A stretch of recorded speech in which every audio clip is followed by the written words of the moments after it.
The mantra in a crisis is I can grow in this crisis. I can like succeed in this crisis. I can help people in this crisis. I can make a huge impact in this crisis. And if you think it any other way during a crisis, if your mindset is any other than I'm going to grow and orient towards the future, this is going to take care of you. Like you will get consumed by the crisis. Boom, boom, boom, boom, boom, boom. What's up, everybody? You're listening to the Hustle and Flowchart podcast with your boys, Matt Wolf and Joe Fear. Check it. Hello? Hey. What is up with you today? Oh, man. Just a tiny podcast day. A mini one. Mini sesh. We recorded one podcast and somebody else recorded a podcast with us. That's right. That's a good day. Yeah. No, it's these are the best of days. But today, we had a chat that went somewhere that we did not think it would go to, and that's a good thing. Yeah, that's actually what we always aim to do. I feel like today we were talking with Alex Charfen, and he was introduced to us through Chris Benetti, who we work with on Members Pro. Shout out to Chris. Thanks for that intro. But Alex was awesome. We really kind of did get into some of the mental game and the struggles that entrepreneurs go through and how to overcome them. And yeah, I really don't think Alex knew what he was getting into when he came on this show, because we went in a different direction than I think he probably normally talks about when he goes on podcasts. For sure. Well, all of us, man. So it was a great one. And Alex has an amazing story from just going to the highest highs in business and then crashing and burning and then kind of back to it really quick in a short period of time. But he's also helped out, potentially millions of people, in the U.S. especially, I would imagine. But you'll hear how he actually had a big piece in turning around a big crisis in 2007. Yeah, the whole housing financial crisis that we went through. He was a part of turning that around and getting things back to normal. Huge part. So, that's interesting. But then we get into, like you were saying, the inner work and a lot of this stuff that I think a lot of us, just as humans, but entrepreneurs bottle up. And, vulnerability and getting into just talking about stuff you feel like is uncomfortable. Yeah. Just all that stuff in general, it kind of led us down a rabbit hole that I think you'll have a fun journey with us. Yeah, I think probably relate. I think this is what people need to hear. It's the kind of thing where, like, on the surface, you might go, oh, they're talking about mindset. That's not that sexy. But when you listen to this episode, the stuff that we talk about is literally the key to our success, for sure. 100% what we talk about. This is the reason people pay attention to what we're doing. Well, this is, I think it was during this episode with Alex, I was kind of giggling like a little schoolgirl at the end of it. But you do that anyway. I do. We nerd out over the weirdest things lately. It's not tactics. It's not the latest Facebook hack or webinar. Ooh, what's converting, the face in the corner or not? Who the hell cares? We're more interested in, like, all right, how do we hack our bodies or whatever, like breath work, and like how do we optimize the way we're doing things? How do we layer those? How do we like go vulnerable because we like even more so and talk about therapy type stuff. Like these are the types of things, the inner work that is like really the system behind the tactics and everything else. It's like a lot of us ignore what's the core thing behind what actually runs your business or life. Well, Alex at one point on this episode mentioned that doing this one thing, I'm not going to say what the one thing is, I'm going to open this loop here, but doing one thing is the thing that he tells all of the entrepreneurs that come to work with him to do. And it's this one thing that he tells you to do is the thing that sort of cracks open their businesses and makes them uber successfand it's, I guarantee, probably not what you're thinking it is. What was it again? I'm just kidding. Don't do it. It was a trick. Anyway. All right. So, and we want to make sure to shout out, he has an amazing masterclass that breaks down. It's a 3-day event that's basically, it's all, you can get all the details. I believe it's totally free too. Yeah, he said it was free. Yeah, momentummasterclass.com, and that starts October 6th through the 8th. Yes. And, go there, because after listening to this, you're going to get way more of him, but in like a structured format. This one, obviously, it's us, and we explore all walks of the conversation. Yes. And we did take notes on this one, as we always do. So if you want those notes, go to hustleandflowchart.com/comp or text the word comp to 38470. We'll shoot those notes over to your email inbox. and you can enjoy those. I recommend actually going and getting them and like following along to the notes while listening. I think that's a cool way to do it. But I don't think I've ever even done that. Matt, you're blowing my mind. Yeah, well, you can do that. This is well, it's similar because we use Voice Dream. It's a cool little app, little hack from Rich Charfen, we learned. Yep. And it's a little app where you can read a book, but also listen at the same time. And then you could do like speed reading. There you So, go. it's kind of like that. There you go. Good call. You could even load our notes into your Voice Dream app and listen. You could, yeah, because it accepts PDFs. This is not a sponsorship for Voice Dream either. No, but it's a great idea. It is a good idea. Try. Okay, enough of that. And all that to say, go download the notes, hustleandflowchart.com/comp. And should we go have a chit chat? I think we should have a chit chat. All right, Alex, we are live. How you doing, my friend? I'm doing great. Thanks for having me here. Yeah, of course. Thanks for carving out the time. I know you it's wild. Like right now we're talking about the crisis or COVID and all this. We're just so slammed with, call after call. Obviously we're choosing to be, but you're busier than ever, it sounds like.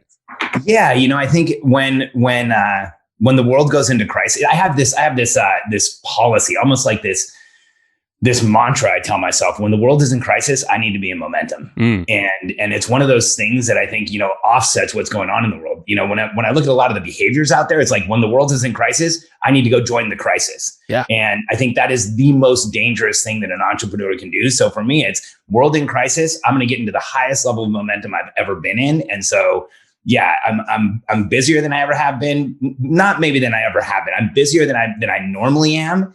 And I'm doing a ton of Zoom calls. I think like the person who invents the way to make Zoom feel less like this is going to win a lot of stuff. Dang right. Well, Zoom's already crushing it, obviously, with their valuation now. 116 billion. I just looked at it yesterday. It just happened. I was blown away. Yeah. I mean, more money, made in a quarter than they did all last year or something like that. It's wild. Yeah. That's insane. Yeah. Well, let's get into your. Go ahead. To your point, really quick about because I heard a really good quote. Just wanted to reference the whole thing about crisis and being busy and not running towards a crisis. Rich Charfen said it in some content to us or something recently. It was like, the recession is basically a transfer of wealth from the meek to the bold. And if you're the meek, you're running towards a crisis and consuming on TV and all this other garbage that you shouldn't be cluttering your brain with. So.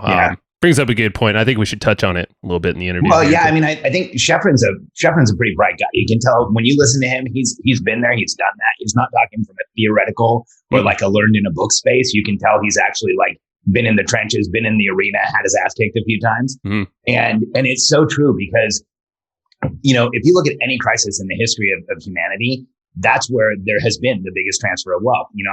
Katie and I did exceptionally well in the last crisis. Not at the beginning. At the beginning, we went bankrupt. We got completely wiped out in 2007. We were done, like down to zero. Within a year of our bankruptcy's discharge, we were back to liquid millionaires, cash in the bank. And then within 3 years, we were number 21 on the Inc. 500. And the reason we were able to make that massive of a recovery was because there was a crisis. A lot of people are like, how did you do that in the middle of a crisis? I'm like, no, you don't understand. The crisis facilitated us doing that. Yeah. And I'll give you a couple reasons why. I think it's important for entrepreneurs to really like get context around a crisis and get the mindset around a crisis right. Because when you look at it in a crisis, the new product that nobody's ever heard of is expected. That's what everybody's looking for. It's like, oh, we need something new. This is a totally different crisis. In a crisis, the person who's never been in the market before, but can compete with the big guys, that's actually something that happens all day long.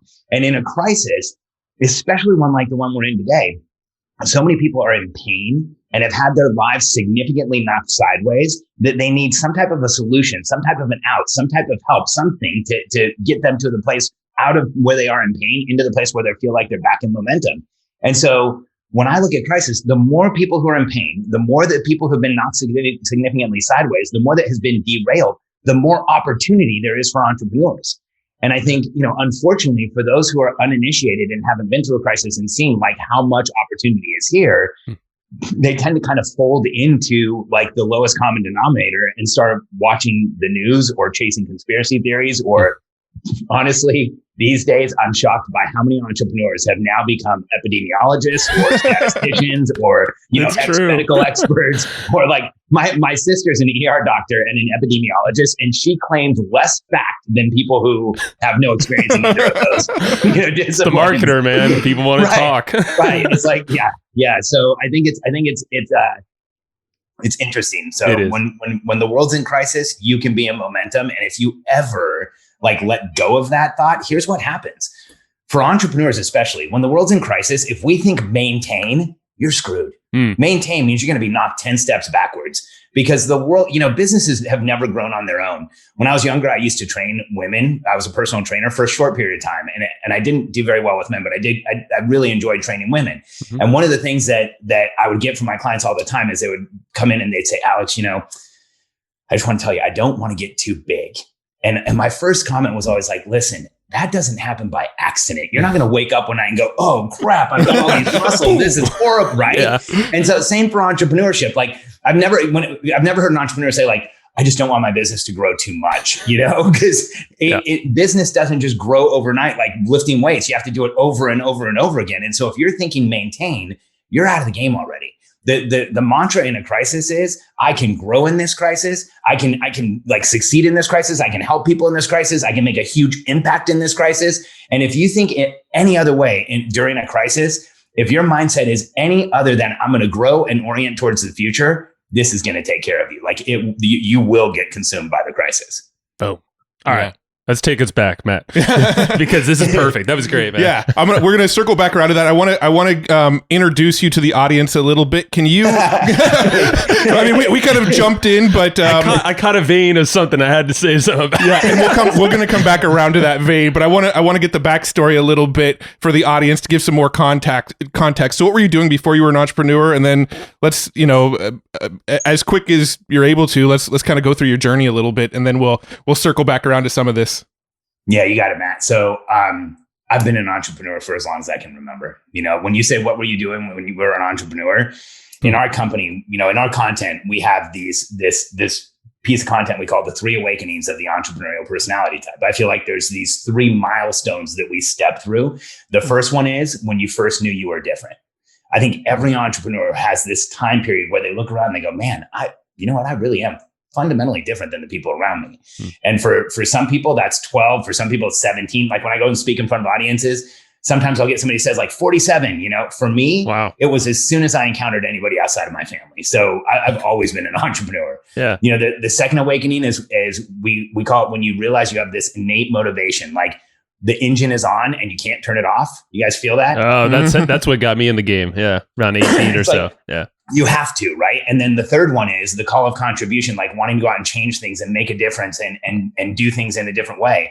And I had all 3 of those from a very young age. Like even when I was a kid, and most of the reflection that I got back from the world was that I was not good. Like I was broken in some way, or I was like, I wasn't a good student. I didn't know how to apply myself. I like all kinds of things that were imposed on me. I still felt different than everybody else. Like I couldn't turn it off. And for some reason I wanted to help everybody. And so, that's for me, I was an entrepreneur since I was really small. Wow. And my journey was like a lot of like, I think born entrepreneurs. I sold stuff in school. I had like little businesses when I was a kid. The first real business I had was a window washing company. I started when I was 16. I had to sell it when I was about 17 and a half because all the paperwork I had signed, everybody assumed I was 18 years old. When I found out I was a minor, I had illegal business licenses, illegal insurance. I had to sell it to somebody else who like took it all over so that I wouldn't get in trouble. It's good you got to sell it at least. You didn't just dump it, Dude, I made nothing. It was horrible. The business was making like $300 to $500 a week. And when you're 16 or 17 years old, $300 to $500 a week is a huge amount of money. Sure. And so I had to sell it for a song just to not be in trouble. Then in college, a friend of mine and I started a financial consulting firm, which sounds really impressive. We were doing billing and collections for fraternities and sororities. So we didn't have any idea of market scope, market scale, but we wrote this my friend Price Gibbons wrote this really incredible software program for automated billing. So we ended up selling that business or selling that software, and he did very well. I did kind of well. And we sold it to a company that did utility billing. It would have been so much more badass had we just started as utility billing software, right? Right. But we didn't have the vision for that. And then, coming out of that business, I became a consultant, and I tell this story all the time. And somebody recently pointed out that it was like, it's kind of unbelievable. So let me give you guys some detail. I was living in California with Price when we were running the financial consulting business. I moved out to Florida. I was working through a buyout of the software with a company called EnviroCheck. And there was this CEO there named Cameron Kuhn, who is legendary in Florida. He actually bought like all of Jacksonville and all of downtown Orlando, and then had this catastrophic collapse. And he's like responsible for the corruption of Jacksonville and Orlando after I worked with him. But like, that's the level of entrepreneur he was. You got in his head. So no, I'm just kidding. Oh, dude, he did the craziest stuff. He had about a $3 million business. And in the 8 months I was there, we went out and sold $8 or $9 million in business. So it was a very small, it was a business that was kind of getting started. We went out and sold a bunch, and he tried to deliver it all in like 3 or 4 months. And it was a 2-year delivery plan. It was disastrous. Wow. So I ended up leaving EnviroCheck. And a friend of mine named Richard Thal was interviewing with Fuji, like Fuji Film, the Fortune 100 Fuji. And he's like, hey, you should come on this interview, make me look like I have a bigger team. You'll get some experience of being in an interview like this. So we go, and Richard was interviewing to represent Fuji in New York. And they had a position open in Florida, but that's not what we were talking about. Well, by about 20 minutes into the interview, we started talking about Florida because that's where I lived. I got along really well with the two guys from Fuji. And about a week later, we found out we got Florida, not New York. And so in about a week, I opened a consultancy, became partners with Richard Thal, and Fuji was my first line. We went and got SanDisk after that. Then we got Fuji Media. So we had Fuji Media, Fuji Digital Cameras, and SanDisk. So the company that I worked with in my early 20s put the first digital cameras into retail at Office Depot and the first memory cards into distribution at Tech Data. So it was intense, like crazy intense. At 20-ish or so. Yeah. And it sounds so impressive, but guys, like, I swear, I tell people, as soon as I signed Fuji, I started holding my breath, and I learned how to breathe again at like 32. Because it was like this business and life where I always felt like the water level was here and I was barely getting any oxygen. And so, I did well. I built a pretty impressive company, but I almost killed myself. By the time I was 32, I was over 300 pounds. I was on 5 prescription medications. I was about to be given a 6th just to deal with the side effects of the first 5. Jeez, that's good. Yeah, it was one of those things, So I'm always careful to tell both sides of the story, because I can tell like the introduction on stage story. In his 20s, he started a $250 million sales company, multi-million-dollar business. Yeah, and everybody goes, wow, and I'm like, yeah, you should see the pictures. It wasn't so hot. And so I met Katie in my early 30s, my now wife, and I left that business. I sold out of it, not for anywhere near what I could have. I decided I just didn't want to do it anymore. I had built a business where the entire thing was reliant on me. And I was working 7 days a week, 10 or 15 hours a day, and some days 20 hours a day. And I'm not exaggerating. Like, I really did go to sleep at like 1 a.m, wake up at 5 and keep going. Oh my gosh. Yeah, it was brutal. Was it your wife that really was the catalyst to get you out of there? Not her insistence or anything, but when I met her, she changed my impression of what I wanted my life to be. Like, prior to meeting Katie, it was kind of like, I'm working all the time because this is where I feel comfortable. And then when I met her and I would have to travel or leave, or I couldn't spend time with her, I'm like, this is not what I want. And we almost immediately started talking about kids and building a family and getting married. And I'm like, man, I'm not going to have kids and be gone 9 out of 10 days. Right. And so Katie and I sold my business. I retired for like 5 or 6 weeks. It was horrible.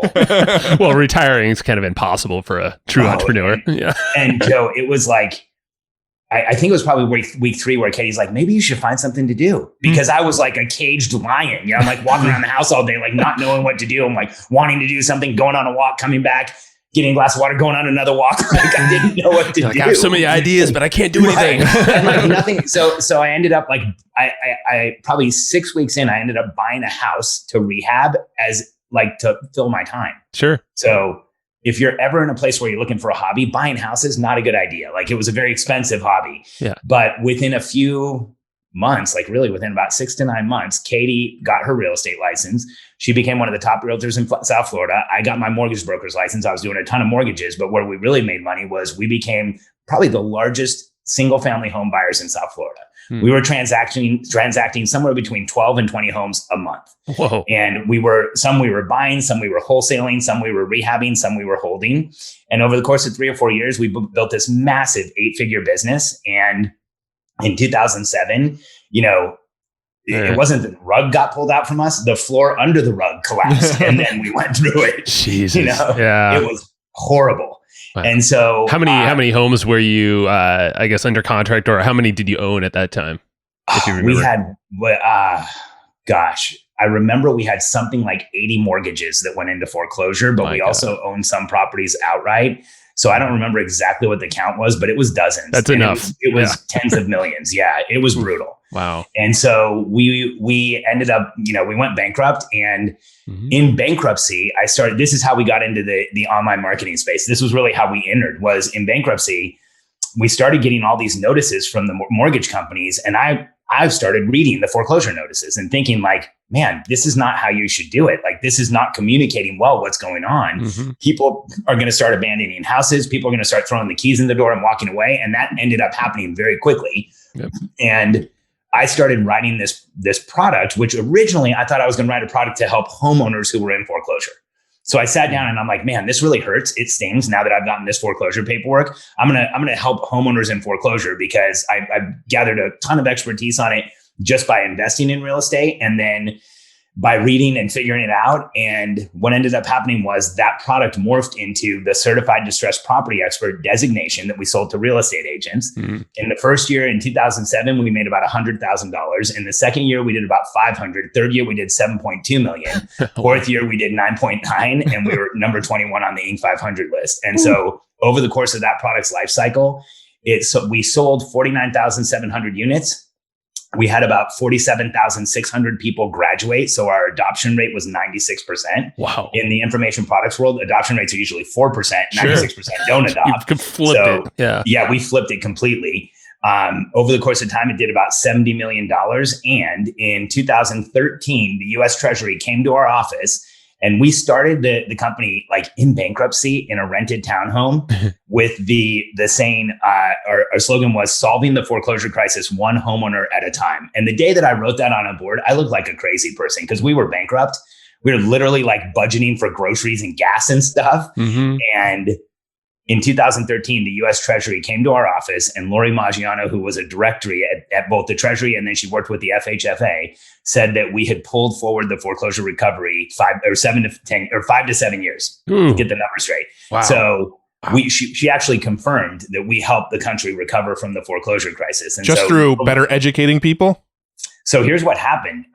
We ended up working with most of the major lenders, most of the major brokerages. I was a consultant, so I had this unfair advantage that I understood how to be in a boardroom and I understood how to be in a really high pressure meeting. And I actually thrive in those situations. I love high pressure and I love where other people are uncomfortable. Yeah. And so like I was in a foreclosure and short sale roundtable in Washington where I sat one chair away from Director Lockhart.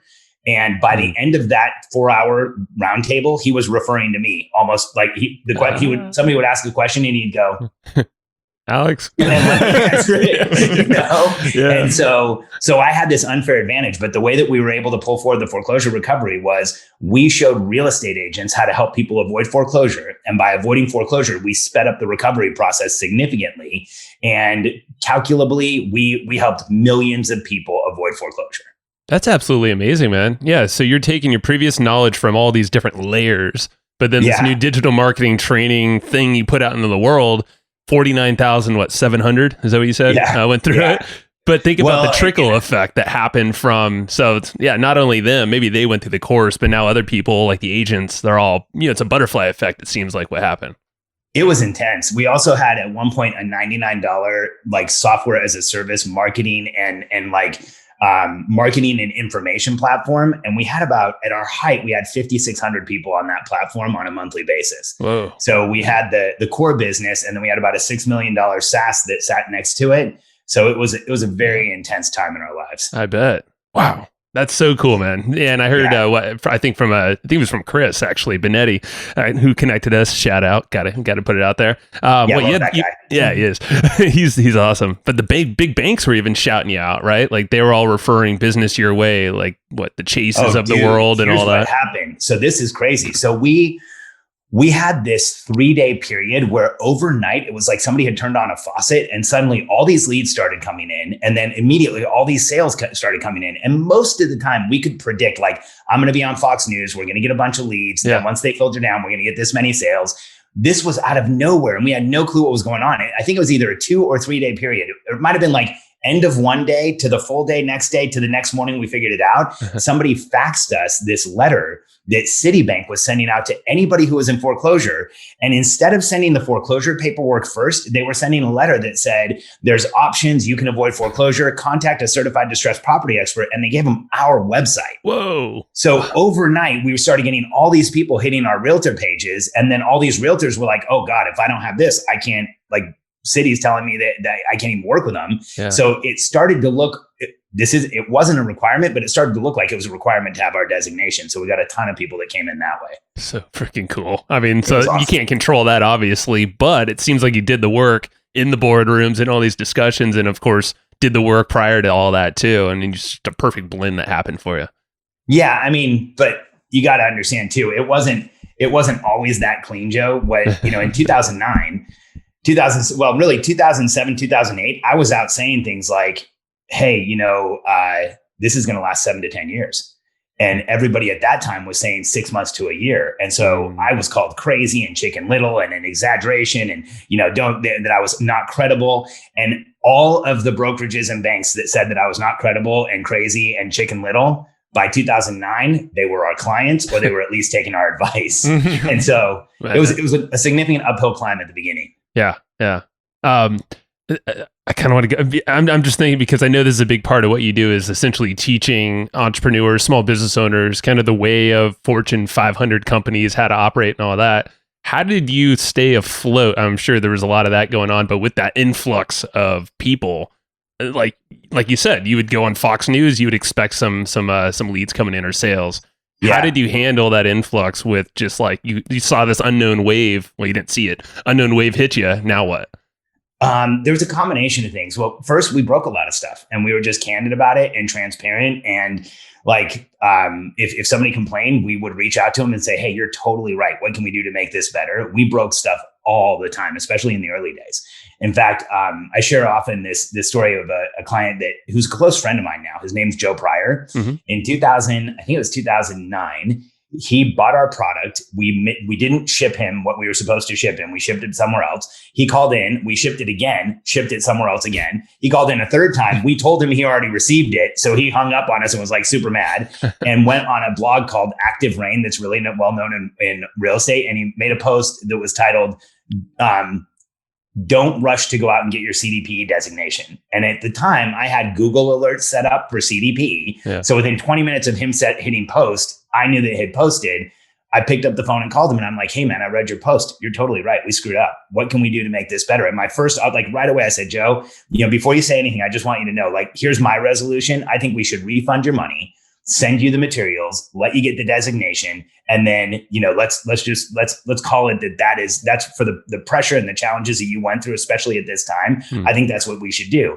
And his immediate response was, you don't have to do that. Nobody's ever called me like this. This is amazing. I really appreciate you being candid. And I've been there. I've had trouble in my business before. Do you think you can get me the materials by tomorrow? Which I, of course, said yes. Yeah. And then I'd hand walk that crap over to FedEx and made sure overnight. Yeah, for sure. It was priority overnight with signature. That's right. Yep. And confirmation. So the second he got it, I could text him and say, hey, did you get it? Uh-huh. And he became a close friend because, by repairing that way and sticking with him, he actually turned around and he's referred a ton of people to us. Oh, cool. So for me, the way to grow a business is, I think too many entrepreneurs want to grow a perfect business. I don't.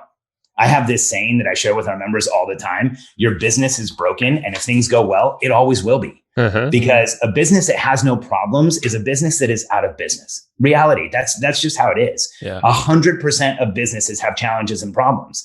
And so for me, it's about building a business that's adaptable, that can overcome market conditions, that can do what it needs to do.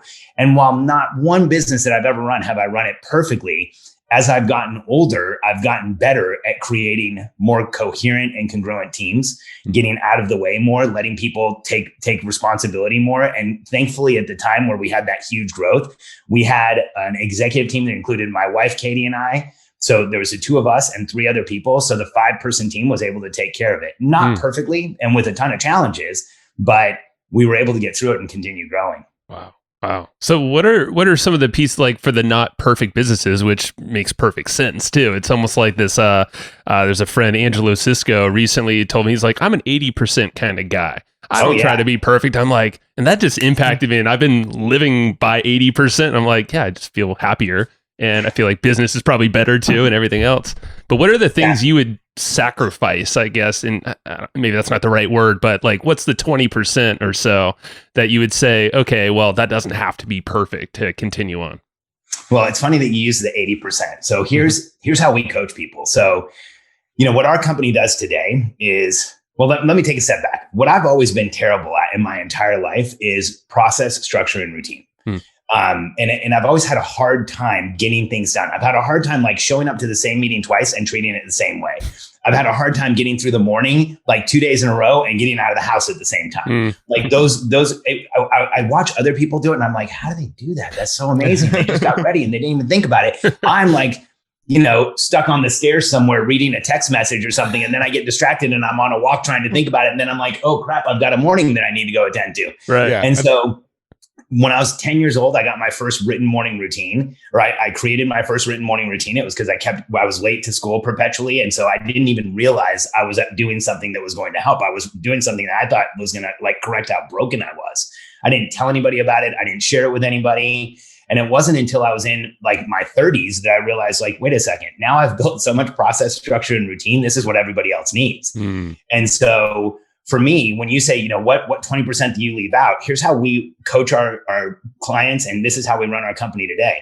We show people how to create a strategic plan every 30 days, a simple, lightweight, easy to understand strategic plan. And then you do everything you can to finish 80% or more. Because if you ever get to 100, you should like celebrate and go buy everybody's stuff and like get really excited about it. But here's what we know now, having worked with entrepreneurs for decades. If you hit a consistent 80% on your strategic plan month after month, you are going to crush your competition, take over, lead your category, and here's the trade-off. If you as an entrepreneur want to hit 100% every month, you're going to be running your team into the ground, overclocking everybody, cortisol, stress, frustration, all that stuff. Sure. And so the sooner we get past the perfection thing and we just look at progress instead, that's when we really start to crush it as entrepreneurs. Oof, that's good stuff, man. And consistency, it keeps you consistent. If you're perfect or trying to be perfect all the time, it's just this undue stress. And like you said, cortisol, I mean, that's where people burn out. They have bad things happen to their body, heart attacks, stroke, whatever, all these stress inducing things. Shitty, it's funny. Man. I just like 15 minutes before I got on with you, the two of you, I was making some notes from a meeting I was just in. And I wrote down a title of a podcast I'm going to record. Not title, a subject. I don't know what the title is going to be, but the subject is going to be is how to have vulnerable conversations so people know what's going on with you. Yeah. And it's one of those things like when there's stress and when there's challenges and issues going on, most entrepreneurs try and deny all of that. They don't even want to admit it. Like I'll share something really personal with you guys. So I've been dyslexic my whole life. I didn't know it until I was in my early 30s when I finally saw a therapist who's like, hey, you know what you're describing really sounds like dyslexia. It doesn't sound like you get tired when you're reading. It sounds like you've got something else. And I went and got tested. And of course I had it. Wow. And for me, admitting that to people was one of the hardest things in my entire life. Like saying it out loud was so difficult because I was from this consulting world where you never let them see you sweat. You keep the veneer up, and that's more important than what's really going on. You don't ever admit weakness. You're always showing up with the answer. You always have to be on. And that's how I lived. So my whole 20s, I lived that way, and it almost killed me. And when I in my 30s, when I remember the day I walked into my team and somebody was like, hey, can you read this and tell us what you think? And I looked at it and the headline was in script, like cursive. And I said, I'm dyslexic. I can't read this. You need to tell me what it says. And I think we should change the font so everybody like me can read it. And I remember like having this lump in my throat, like, holy crap, did I just say that out loud? Well, the next day, the designer that we had redesigned everything. So it was way easier to read. I had used fonts. He looked it up and said, like, what fonts are better for people with dyslexia? Well, here's what's ironic. They're actually better for everybody. Yeah. And so we started designing everything so that I could read it and so that I could use it. And it actually improved the business. But what was more important was people now understood that, like, if every once in a while, if I was reading something and I was slow, or if I wasn't like on it, or if they handed me something in an event and I was in front of a big group of people, they're not saying, hey, Alex, read this. And it's in handwriting that I can't read. Ugh. And so by coming clean on that and telling people what was really going on, I get a tremendous amount of support. For some reason, the type of dyslexia that I have makes calendars like dude, calendars are like kryptonite to me. Do they just like blend everything together? Oh, it's the worst. I was just explaining it to Brooke, who's somebody who's onboarding in our company right now, and she's helping with my calendar. I was explaining it to her this morning. I said, Brooke, when you pull up the calendar, when we pull it up and we're talking about it, I want you to know, as I look at it, the blocks are moving around and it doesn't really feel right. And I can't really focus on it. And the more focus I put on it, like I can't really understand, I have to like print out a calendar and do it on paper and then go compare it to the screen to understand what's going on. And I would have never admitted that 15 or 20 years ago. Right. And I said that, and Brooke's like, well, I'm really good at calendars and I can't speak like you do. So we're a good team. And like, it's so funny. We have this fear of being vulnerable. Like, oh, I can't tell people what's really going on with me. And if you do, it becomes a non-issue. It makes you more human and you actually get the help you need. Doesn't it feel like everything else in life just kind of momentum, like everything speeds up a little bit easier? There's less, there's more flow if you just kind of put something out there that you feel like for some reason, not that you shouldn't, but you just feel like, I'm just uncomfortable. Like, this isn't right. This doesn't feel what other people are doing. I feel like friction kind of disappears as you have more and more of these vulnerable conversations. I know, like, even just thinking about like conversations I have with my wife, a lot of times there'd be things that I was like, I don't know if I want to approach this conversation. And it was always sort of a struggle. But then after the conversation, life always feels just a little bit easier, a little bit better. And it's the same way in business with like Joe and I. We've been partners for 13 years now. And we've learned that we can literally tell each other anything and nothing's off the table. And it just makes everything feel there's just so much less friction now. Yeah. Well, I mean, first, having a partnership, like I have that type of relationship with my wife where I can tell her anything. And having that type of relationship with just one person on the planet changes who you are as a human being. That's right. Because, I always tell people, accepting someone for everything that they are can give them everything and cost you nothing. Yeah. It really costs you zero unless you have like opinions and judgments and stuff about people that you can't let go of. For me, like I've dropped all of that crap. It's like, come as you are. I'm good. I don't care who you sleep with and what sexuality you have and what gender identity and all that. Like if you're human and you can perform and crush it on our team, welcome. Let's do this. Right. And so, when you judge others and you have perception of others, you're going to end up with that same judgment and perception yourself. So the more you can let go of it, I agree. It's like friction naturally goes away and momentum just occurs. Yeah, no, I truly feel like that's one of the sort of keys to success, at least in our business over the last several years with this podcast specifically. We actually started doing episodes on this podcast that we call therapy sessions. And it's literally me and Joe talking about the shit that we're struggling with in the moment and just letting whatever flow out. And those are some of the most talked about conversations. Those are the ones that I think have built the most fans. And I just find it so fascinating.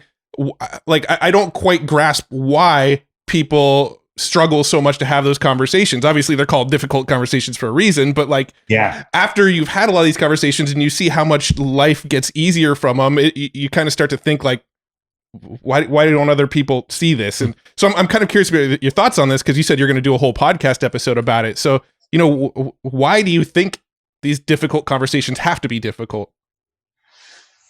I think there's a lot of people who are afraid of who they are. I think there's a lot of people who have a fear of revealing who they are because they feel like they're going to experience judgment or pain, or, they're going to be looked at differently, or they're going to break the fragile veneer that they built up around themselves, especially a lot of younger people. I think when I was younger, I was that way. I can totally empathize with that feeling. I remember walking into meetings and thinking, oh man, I don't know that person's name. Okay, I'm not going to ask anybody. I'm going to do everything else I can to figure out what their name is before anybody knows that I had like a chink in the armor coming in here, And that's minor. Like there was so many other things that I did that were just ridiculous and silly that if I had just said, hey, I have no clue, it would have been better, Dude, Yes. And I think that it takes the courage to step into vulnerability and say, I don't know, I don't get it, I need help, I'm frustrated, I'm confused, to realize that, this is what happens almost every time, especially for us as entrepreneurs. I think Brene Brown said, when you show that you're vulnerable, it makes you feel small, but to everybody around you, you look like the biggest person in the room. That's right. Or something like that. I'm paraphrasing. But when I first read that, I didn't believe it. And then when you really think through it and test it, that's really exactly how it works. When I've been in an event, one of my closest friends in the world died last year. His name was Sean Stevenson. Mm-hmm. And the way Sean and I met was we were at a Genius Network event and we were sitting at the corner of two tables. I was here and Sean was here. And Sean shared something really personal in the room and he started crying.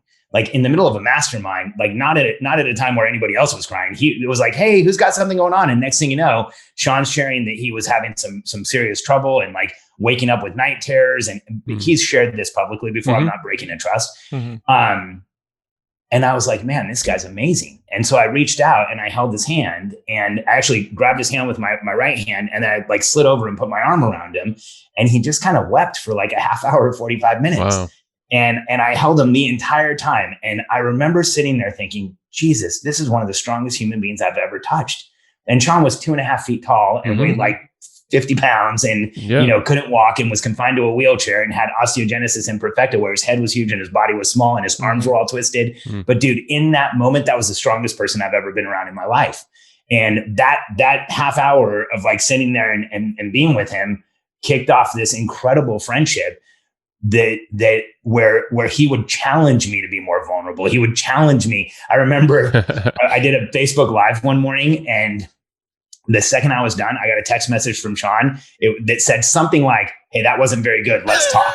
And then we called you out. We got on a call and he's like, Alex, Sean had kind of a different voice. He sounded like almost like a character. He's like, Alex, I was just watching your Facebook Live and I liked it. It was okay. But well, no, it wasn't that good. He's like, he went on to tell me, he's like, Alex, be more vulnerable, be more real, share what scares you, share what you don't want to share. And I remember like in that moment thinking, this is exactly what Sean does. I've seen him on stage. Yeah. He just goes up there and he shares the stuff that nobody else will talk about. And then he gets 7-minute standing ovations where people are just bawling in tears.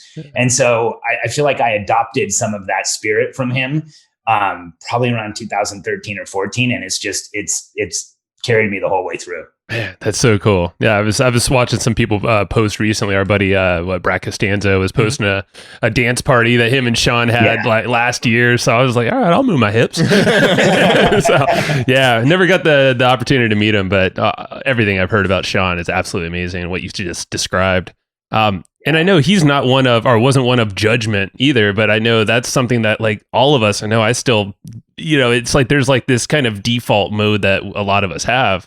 How do you keep yourself from judging a situation, a person, whatever it might be, and keep yourself in that, in that good, open, vulnerable space, when someone else is trying to be vulnerable as well? Yeah, for me, it's a daily effort. It's not, I'm not going to say that it's easy. I think having been a consultant and having come from a childhood that was really full of trauma from teachers, trauma, not purposeful or even understood trauma from my family, but like feeling different, feeling outside. I always felt separated and removed. And so I feel a tremendous amount of judgment because for a lot of my life, I felt judgment. So I learned how to reflect that back to the world. And in 2008, I met a guy who became one of my all-time like most important mentors. His name was Howard Brinton. And I did not learn a lot about business from Howard. He was not a great businessman. He was a long time like speaker in real estate. I remember one time I asked him something about my business and he's like, Alex, ask me about life. You're better at business than I am. I'm not going to answer that. But Howard had this saying it's funny that we're having this conversation. I posted it on Facebook, I think this morning or yesterday. He would say, get out of judgment and into curiosity. Oh, there we go. Whenever he heard me judging something, he would say, are you being curious? Is there any curiosity there? Have you asked any questions? And so to me, it's like a mantra. Whenever I feel myself slipping into judgment, I'm like, wait a second, this is probably a place I need to ask questions. This is a place I need more information. This is a place I need a deeper level of understanding. And so I don't want to even for a moment say that I live judgment free. I don't.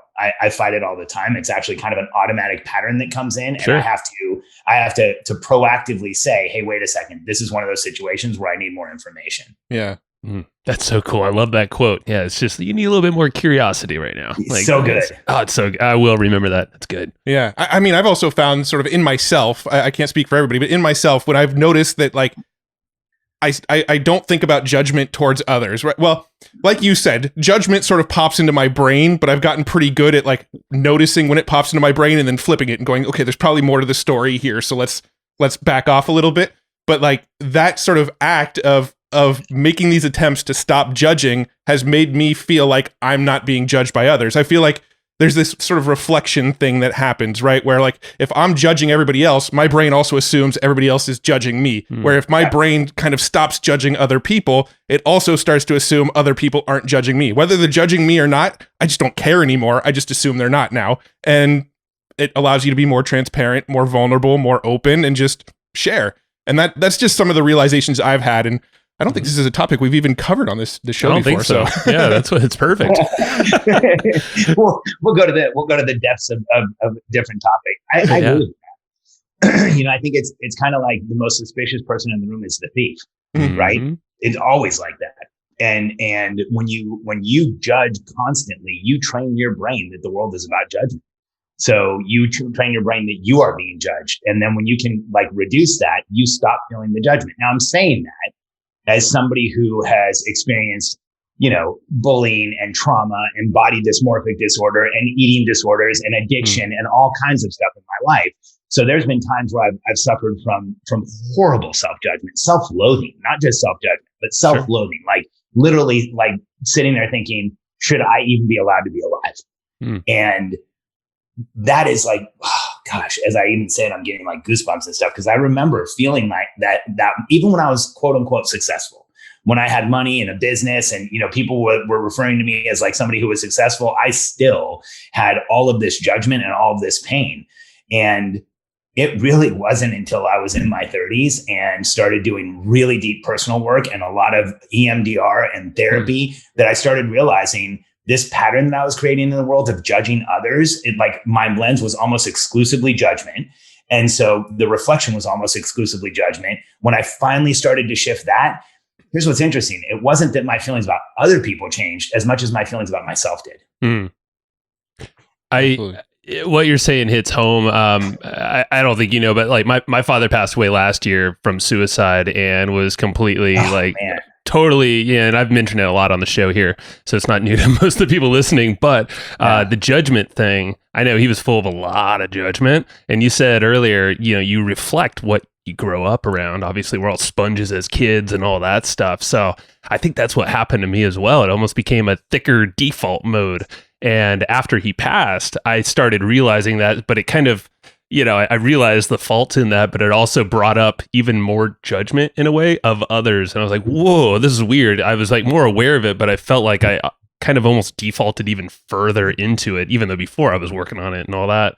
But now it's much better. But it's very interesting, like these like ebbs and flows. And that was a big, I just remember that being a spike right there. I was like, whoa, I just realized like it's huge, and it can totally spiral a mental state into not a good spot, obviously. And Joe, that would make sense. I've worked with a lot of entrepreneurs, and I'm not a therapist or anything like that, but man, almost every client I've ever had who I've helped scale a significant business has gone to therapy. And I've been in therapy since I was 26, and not constantly, but on and off, and more on than off, in all honesty, especially if I'm growing a fast, like really fast growth scaling business, one of my secret weapons is going to therapy. But it would make sense what happened to you. If you think about it, I had my mom pass away last year. Right. And so I empathize, and I'm really sorry for your loss. My mom died of a stroke, which I can't imagine how much different it would be had she taken her own life. So I feel for you, man. Thank you. And, but here's what I hear. This is just my assumption. You probably lived with a tremendous amount of judgment as a child because your father, if somebody who is an adult was able to take their own life, they felt a tremendous amount of judgment and probably experienced a life full of trauma when they were younger. Yep. And so your dad passed away. That triggers all those childhood feelings right back to when you were little. And then it comes all rushing back. And that spike in judgment, that spike in feelings absolutely makes sense. It's like an equation. Yeah. No, you nailed it, man. And now, in realizing that and talking through it with folks like you, Therapy is still on the list. That would be a great idea to do and go do. We've talked about it a lot. We even talked about doing couples therapy together. We have some friends that have done couples therapy as business partners. But right, Matt, it's one of the things that I recommend most often to partners who are having a hard time. It happens all the time. I'll get on the phone call with partners who are in our program, and they'll say, what coach can we go to? What event can we go to? What can we do? And I'm like, listen, you can pay this coach $20,000 a month. You can go to this event over here that's $15,000, or you pay about $130 an hour for couples therapy. Go once or twice a week, and you guys are going to crush this. That's right. And it works almost every time. And Joe, if you're considering therapy, I would highly recommend, and for anybody listening, if you're an entrepreneur, you need a release valve, and working out is a good release valve. Walking is a good release valve. Breath work is good, but you also need someone to help you with the mental, hijinks that the entrepreneur brain plays on us. We get our wires crossed significantly. We get impressions that shouldn't be there. We get into places that we just can't let go of on our own, or we have a really hard time of letting go on our own. And EMDR is amazing because it's a therapy that does not require you to talk about where you've been. I went to cognitive behavioral therapy when I was younger. I went to the talk therapy where you spill your guts, right, and then the person sits across from you and goes, how does that make you feel? And then I'm like, and then I would talk some more and they would go, and how does that make you feel? And by the third time they said, how does that make you feel? My answer was like, okay, it makes me feel like I want to get up, cross the room and kick your ass. Because if you just ask me how I'm feeling again, we're going to have problems. I need help. And so I couldn't do it. And a lot of my clients that went to that type of therapy also struggled to find the value or not get more frustrated on the way out than they were going in. Right. EMDR is completely different. It addresses the subconscious mind. It's a therapy that goes left brain, right brain, either through the movement of a hand or through paddles. If you look it up, it is by far the most effective therapy I've found for entrepreneurs. Nice. Other than maybe plant medicine or psychedelics, but got that covered too. It's all good. That's a totally different conversation. I'm like, we've done those styles of therapies as well. What's a good resource for EMDR? Is there a specific place we should look at? Or there's two things. You should go to the EMDR website. It's emdria.org. So it's the EMDR International Association.org. But then also go to my website, charfen.com, and go to our podcast page and search on EMDR. I think I've done 6 podcasts on this. Cool. And the podcasts basically mirror the module that we have in our platform, because in our platform, once you sign in, there's all this stuff on setting up your business and structure and planning and process and routine and therapy. I love it. It's right there in the foundation. Right there. Alex, this conversation has been awesome. I bet this is not where you thought you'd be going when you came on this podcast. I love it. That was goal achieved. But we got to get you off here for another call. So in the last couple of minutes here, why don't you tell us what you're working on right now and how people can go deeper with you if they want to work with you in some way? Yeah, you got it, Matt. So we've got a really exciting promotion coming up. Over the course of the last 3 years, here's what our company has done. We've built 3 memberships for entrepreneurs to help them grow their businesses and to really do it in a way that's predictable and do it in a way where they move into the passenger seat. And here's what I mean by that. That means that once you're at over $1 million and scaling your business, you no longer are running every meeting, making every decision, setting up the calendar, doing all the things. You're really acting as the visionary that you should be. And so that's what we deliver. But in the first week of October 6th, 7th, and 8th, I'm actually doing a free training for anyone who wants to show up. We're calling it Momentum Masterclass. So if you go to momentummasterclass.com, you can check it out. And the first day, I'm going to be teaching on the entrepreneurial personality type and the billionaire code, which will give you an idea of exactly where you are in business and where you should be focused. The next day, we're going to go over your long-term, where you're going as a human being and in your business, so that you have the clarity, confidence, and commitment to put the accelerator pedal to the floor. And then the third day, we're going to assemble a plan to get you there. And so if you come spend 3 days with me, by the end of those 3 days, here's what we're looking to solve.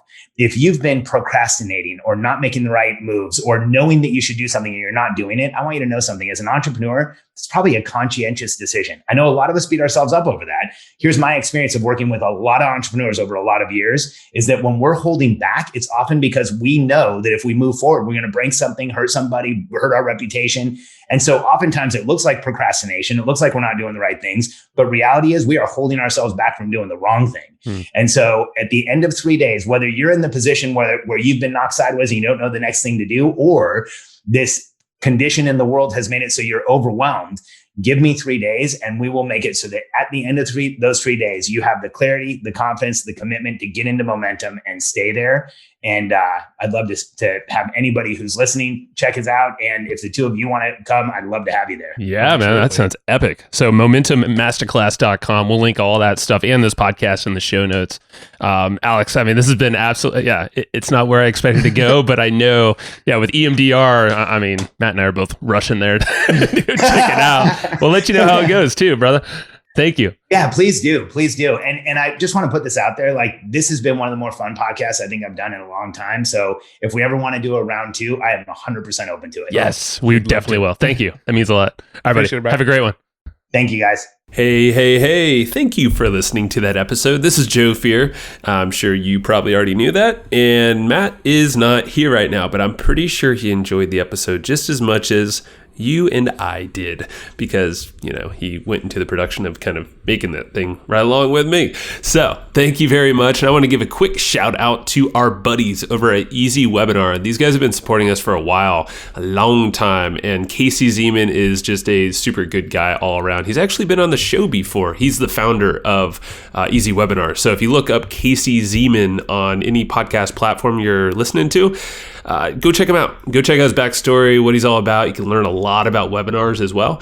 And right now, Easy Webinar, these guys are actually hooking you up with a great trial. It's a completely free trial to test out their software, soup to nuts, check it all out and see if it's a good fit for you. If you go to easywebinar.com/hustle, that's HUSTLE, if you didn't know how to spell hustle, there you go. So if you go to easywebinar.com/hustle, you can go grab a free trial. And Easy Webinar literally lives up to its name. It's super simple. I mean, super easy. And it does all the stuff that you're looking for in any kind of thing with webinars. I mean, they literally cover every single type of webinar you possibly can do. So from live to automated to scheduled at specific times and all these crazy features in between. Can't even list them all out. I'll be here way too long. They give you a ton of advanced analytics, what's working, what's not during your webinar based off all these actions. You'll see who attended, how long they stayed, if they clicked the offer or if they didn't. Basically, you're going to make more money and you're going to work less with this thing, and you're going to create better relationships with the folks that are listening because it's a good experience. You want to give that good experience along with some great content, of course, and a killer offer if that's what you got for them. So go try it out yourself. Go check out easywebinar.com/hustle. That's easywebinar.com/hustle. Alrighty. So that is the end of this episode. Thank you so much for listening to this episode, enjoying it. Hopefully you did. I'm pretty sure you did if you lasted this long. And go check out Easy Webinar when you get the chance, and we will talk to you next time. Bye-bye. Thanks, everybody, for listening to this episode of the Hustle and Flowchart podcast. Before taking the time to listen, we want to give you something a little bit special. Every single episode that we do, we actually have somebody on our team take notes. We basically have a Cliff's Notes version of every episode where you can go and find all of the tips and tactics that they laid out, all of the resources that they laid out, all the good stuff from this episode. We actually have a nice simple notes version that you can find on our website. So go to evergreenprofits.com, find this episode that you just listened to, and give us your email address and we'll send you the notes. Thanks for listening.